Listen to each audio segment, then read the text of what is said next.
Across the Village Media Network and now available wherever you get your favorite podcasts. This is Trillium Talk, a weekly look at Ontario politics at Queen's Park with our team from the Trillium. Excited to have Editor-in-Chief Jessica Smith-Cross back with us this week. Great to see you again, Jess. Hi, Scott. Always good to see you. Let's start in Milton, where Thursday Doug Ford's PCs hung on for the win as voters elected Z. Hamid. Jess, let's start with the riding itself and the role it tends to play with results, historically speaking. So in the past several elections, since the riding's creation as it is, it has voted with the government. So it was last Liberal in 2014 and has been PC ever since. A lot of weight was placed on this by-election, in part because the Ontario Liberals elected Bonnie Crombie from neighboring Mississauga to be their leader. And there's a lot of hope among Liberals that she would be able to deliver ridings just like this in the GTA to wrest them from PC control. And that didn't quite happen last night, but it is a by-election, and by-elections are a bit different than general elections. Now, what's interesting about Hamid is he's actually a former Liberal. What's the story there? Yeah, he is. He was a former regional councillor and mayor, but he was also a Liberal. He donated to Liberals, and he sought a nomination in 2015 to run for the federal Liberals under Trudeau, and he didn't get that.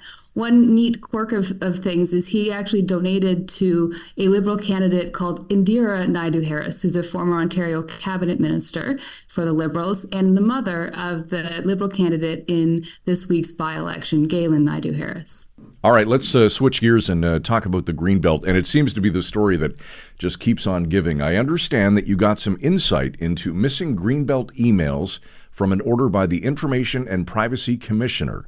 And it all ties back to staff deleting emails and also some personal accounts where emails are concerned that all could have some pertinent information included in them. What's the latest? So after the Greenbelt scandal kind of blew up, a whole bunch of organizations, including us at the Trillium, sent in Freedom of Information Act requests to the government to get all the documents they could about the Greenbelt, how it came together. That includes a huge swath of emails, any emails that were about this from the people involved. And there are laws in Ontario and all jurisdictions in Canada that say these emails are actually public domain, and there are rules about what can be released and what shouldn't, but the government has a duty to go through them and release many for the public to view and for journalists to report on. Big environmental groups have requested all of this as well. Now, the Auditor General warned that in her report on the Greenbelt scandal, some emails had been deleted and that staff had used their personal email accounts for government business. And that's a big no-no for the record laws that the province has.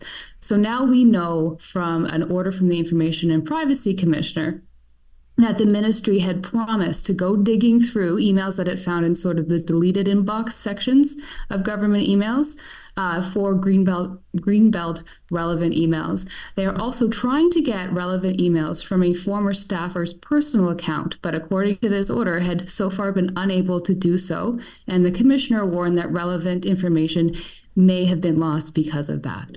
And from what I read, it seems as though this had NDP leader Merritt Stiles all fired up late last week as well. Yeah, when she read the Trillium story, she sent off a fiery tweet and a statement about the record-keeping practices. I know it sounds a little dry, but the record-keeping issue and the destruction of records is actually what got the last Liberal government in huge trouble. It got someone sent to jail for destroying records that are supposed to be maintained and available to the public. All right. And finally, this week, just a lot of talk in the last 7 days since Education Minister Stephen Lecce announced new, tougher cell phone bans that will come into effect in Ontario schools this September. Enforcement and subsequent punishment aside, some, particularly unions, are saying this is a bit of a distraction from the real issue, which is underfunding. Yeah, the cell phone ban is a really popular policy. I think as a parent, I fully understand that one.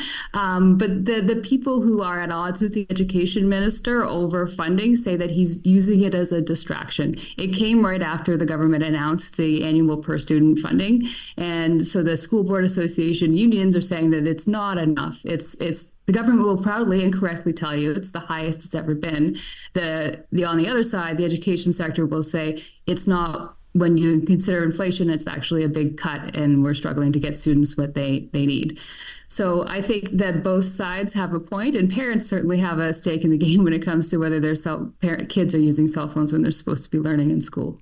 Absolutely. For the latest from Queen's Park and news from Ontario politics, look no further than the Trillium. Log on and subscribe today to become a Trillium Insider. Editor-in-Chief Jessica Smith-Cross. Thanks as always, Jess. Have a great week. Thanks, you too.